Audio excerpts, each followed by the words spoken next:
Hello everyone, I'm Chad Hooten with Hooten's Arkansas Football at Arkansas Children's Hospital, where they've got the Friday night sports injury clinic this year on Friday nights throughout the football season from 10 to midnight. You don't need an appointment. If a young athlete is injured on a Friday night, you don't have to wait till Saturday morning any longer. It's a great service by Arkansas Children's Hospital from 10 to midnight every Friday night, the Friday night sports injury clinic at Arkansas Children's Hospital. Dr. Michael Israel is our old friend and works here in sports medicine at Arkansas Children's. We've been lamenting our college football teams, a graduate of Fayetteville and a graduate of Vanderbilt over here. And enough said about our football. Let's talk about concussions. It's something that's affected participation. You've seen it in high school football, working with the different schools in the area, and it's something that's on a lot of moms' mind, concussions. How common are they? Very. It's estimated almost 4 million a year in the United States between recreational and athletic competitions, and people think almost 50% of those, in addition, are not reported, so it's very, very common.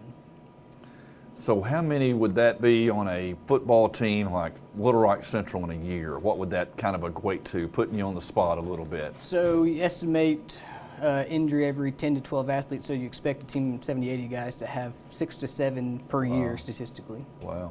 We're talking about football, basketball season's coming up. Football's not the #1 sport for concussions, though. In terms of incidents, meaning number of injuries per athletic exposures, women's soccer is actually the most common sport for concussions. Football is sort of 1B, and then rugby is sort of the right after it. But girls soccer is #1. Yes, sir. Oh, wow.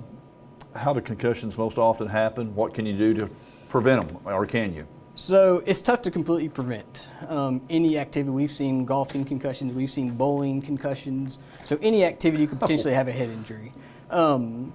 Biggest thing is to make sure that coaches, athletes, parents have a culture of safety to where they know they are safe to report potential symptoms to feel safe in that environment.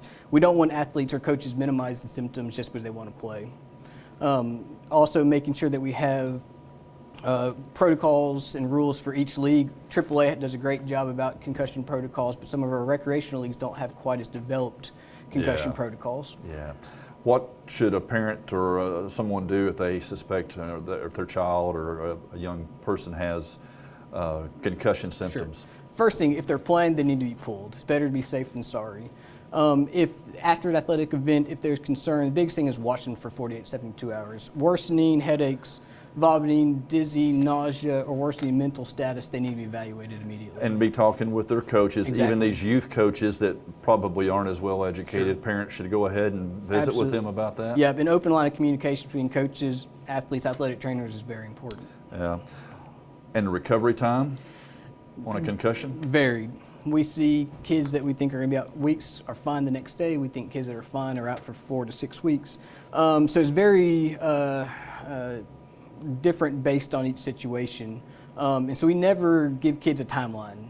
We intentionally avoid that to kind of set up unnecessary expectations. But most kids, 90% of kids, are going to be back at baseline within 2 weeks. 2 weeks. How important is it to make sure they're back at baseline, they're completely over that concussion? It's extremely important. So we still don't know a lot about head injuries. We don't know a lot about the pathophysiology. We don't know a lot about the long-term effects. But one thing that is very well reproduced is repetitive injuries, especially when we're not back to baseline. Symptoms are much more prolonged, much more severe. So we want to make sure kids are completely back to baseline, symptom-free before we let them play. In football, you think about the quarterback getting blindsided and think, oh man, but the skill players aren't as likely to get the concussion as maybe the linemen, I understand, because the linemen are taking an impact every play. They're having an impact. And that's one of the biggest debates right now is we don't know necessarily if it's the 1 or 2 big hits. It's the slot receiver going across the line and getting blindsided versus the lineman that has the 10,000 micro traumas throughout the season hitting.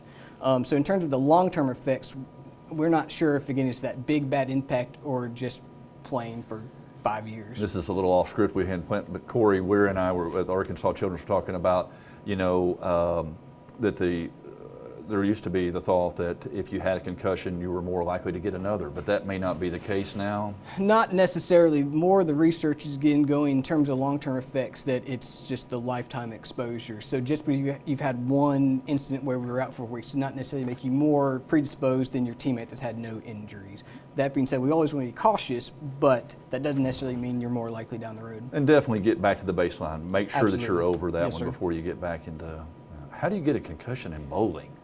You get your fingers stuck, and you take a big backswing and hit you right in the head. Ouch. You've seen this. I did.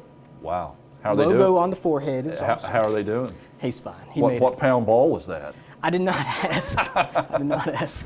All right, that's Dr. Michael Israel with Arkansas Children's Hospital talking about concussions. And don't forget, they're open on Friday nights. If a young athlete gets injured on a Friday night, you don't have to wait till Saturday mornings any longer. You can come to Arkansas Children's Hospital. It's a great service on Friday nights to be able to come. If your child gets hurt, your son gets hurt on a Friday night, you don't have to wait all night to see a specialist. Correct. And you can kind of go to bed knowing this is what we're up against, or hey, he's okay. And that's great on Friday nights from 10 to midnight. Remember that. It's the Friday Night Sports Injury Clinic at Arkansas Children's Hospital. Thanks, Dr. Israel. We'll see you next time here at Arkansas Children's Hospital.